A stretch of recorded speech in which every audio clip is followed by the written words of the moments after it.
देश भर में एक ही गूंज है, गणपति बप्पा मोरया। गणेशोत्सव के मौके पर भक्त कुछ इसी तरह अपने आराध्य गणराजा को मनाने में जुटे हैं ताकि उनके घर पर रिद्धि सिद्धि का वास हो। 10 दिनों के इस गणेशोत्सव का महाराष्ट्र में काफी महत्व है। सूबे में गणेशोत्सव सबसे बड़ा त्योहार माना जाता है, जिसकी झलक 4 बंगला राजा के दर्शन कर देखी जा सकती है। देखिए हमारी ये खास रिपोर्ट।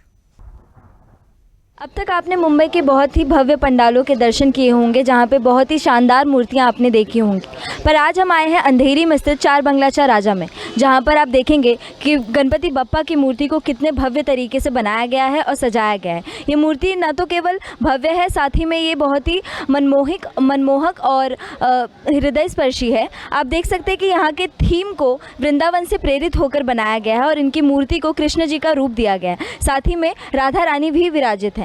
आप देखें तो इन्होंने यह पहल इसी वर्ष शुरू की है। इससे पहले यहाँ पर बहुत ही बड़े गणपति आया करते थे, पर इस वर्ष उन्होंने यहाँ के बप्पा को कृष्ण जी का रूप देने का निर्णय लिया, जो कि बहुत ही सफल रहा है और यहाँ पे लोग बहुत ही जोरों शोरों से यहाँ पे बप्पा के दर्शन करने आ रहे हैं।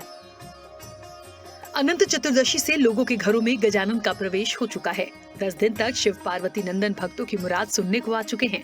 घरों के बजाय भगवान चिंतामण गणेश पंडालों में अपने भक्तों की मुराद सुन रहे हैं, जिन्हें भव्य रूप में सजाया गया है।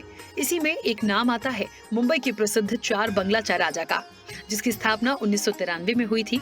ये पंडाल इस वर्ष लोगों को बहुत आकर्षित कर रहा है। वृंदावन से प्रेरित होकर इस वर्ष इन्होंने बप्पा की मूर्ति को श्री कृष्ण का रूप दिया है और उनके साथ राधा रानी की प्रतिमा भी विराजित है, जहां पर हर साल से अधिक भक्तों को इस बार देखा जा रहा है। लोग मुंबई के लालबाग, खेतवाड़ी और गुजरात जैसे राज्यों से बप्पा के दर्शन को आ रहे हैं।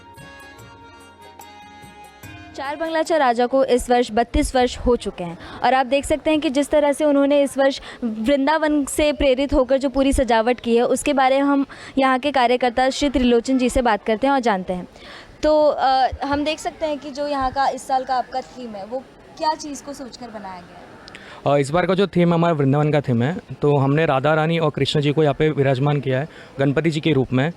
सो हमने कभी इमेजिन नहीं किया था। जो हमारे जो कार्यकर्ता है मयूर खान, ये उनका इंस्पिरेशन था। लाइक उन्होंने ये आइडिया दिया था हमें कि कृष्ण जी को लेके आते हैं राधा रानी के साथ में, और इस बार ऐसा लग रहा है कि साक्षात कृष्ण जी राधा रानी के साथ में यहाँ पे विराजमान है और लोगों का उमड़ इतना बढ़ चुका है यहाँ पर भक्तों का कि सब भावुक हो जा रहे हैं। जितने भी लोग यहाँ पे आ रहे, लोग यहाँ पर लालबाग से आ रहे, लोग गणेश गली से आ रहे, लोग खेतवाड़ी से आ रहे, लोग कच्छ से गुजरात से आ रहे। हमने कई लोगों को देखा जो गुजरात से भी यहाँ पे लोग आए हुए हैं भक्त, और कई लोग तो इमोशनल भी हो रहे हैं। जैसा जो प्रतिमा में जो रूप है, उनको लग रहा है कि यहाँ पे भगवान जी यहाँ पे आके विराजमान हो गए, तो बहुत लोग इमोशनल भी हो गए।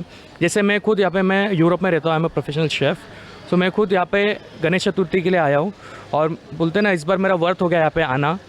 एंड इमोशनल तो मैं हूँ और इमोशनल तो हमारे सारे कार्यकर्ता भी है, बिकॉज जब विसर्जन होगा तो सब भावुक हो जाएंगे। और आपने बताया कि लोग बहुत ही दूर से यहाँ पर मूर्ति को देखने आ रहे हैं, तो मूर्ति की जो कुछ विशेषताएं होंगी वो बता दीजिए। जी, मूर्ति की विशेषता जो हमारे जो जिन्होंने मूर्ति बनाया सतीश दादा, वो एक बहुत अच्छे मूर्ति कलाकार है। वो लालबाग परेल से रहते हैं, जहाँ से हमने मूर्ति लेके आया था। और जो आप देख सकते हो जो डायमंड वर्क किया हुआ है मूर्ति के ऊपर, जो साड़ी है, धोतर है, वो हमारे और एक कार्यकर्ता है राजदीप यादव, उन्होंने किया है। उनकी भी आपको एक छोटा एक स्टोरी बताता हूँ। जो राजदीप है, उनका जो कलाकारी है, लाइक वो ब्लेस्ड है बिकॉज उन्होंने सेम ऐसा एक मूर्ति हैदराबाद में बनाया था जो कृष्ण जी का था। वो राधा रानी नहीं, सिर्फ कृष्ण जी थे। वह उन्होंने इतना अच्छा बनाया कि लोगों ने उसे विसर्जन ही नहीं किया, उसको स्थापना कर दिया मंडप में, जो अभी भी हैदराबाद में है। सो हम लोग बोलते हैं कि हमें वो राजदीप जो आर्टिस्ट है वो हमें मिले और उन्होंने काम किया, और उनके वजह से यहाँ पे इतने लोग आ रहे यहाँ पे, हमारे भक्त आ रहे। तो हम लोग तो बहुत हैप्पी है और हम लोग ब्लेस्ड है इस बार 4 बंगला राजा। और हमारा जो मंडल है जीतनगर सार्वजनिक मंडल, हम तो सारे कार्यकर्ता बहुत ज़्यादा खुश है इस बार। आप देख रहे हैं कि कैसे भक्तों की भी बहुत ही लंबी कतार यहाँ पर लग रही है, जो कि यहाँ पर बप्पा के दर्शन करने आए हैं, क्योंकि मूर्ति इतनी मनमोहक बनाई गई है, तो लोगों का यहाँ पर आना अनिवार्य ही है। तो और ऐसे पंडालों के दर्शन के लिए हमारे साथ बने रहिए। मैं मान्या चौधरी, मुंबई से स्वदेश न्यूज़।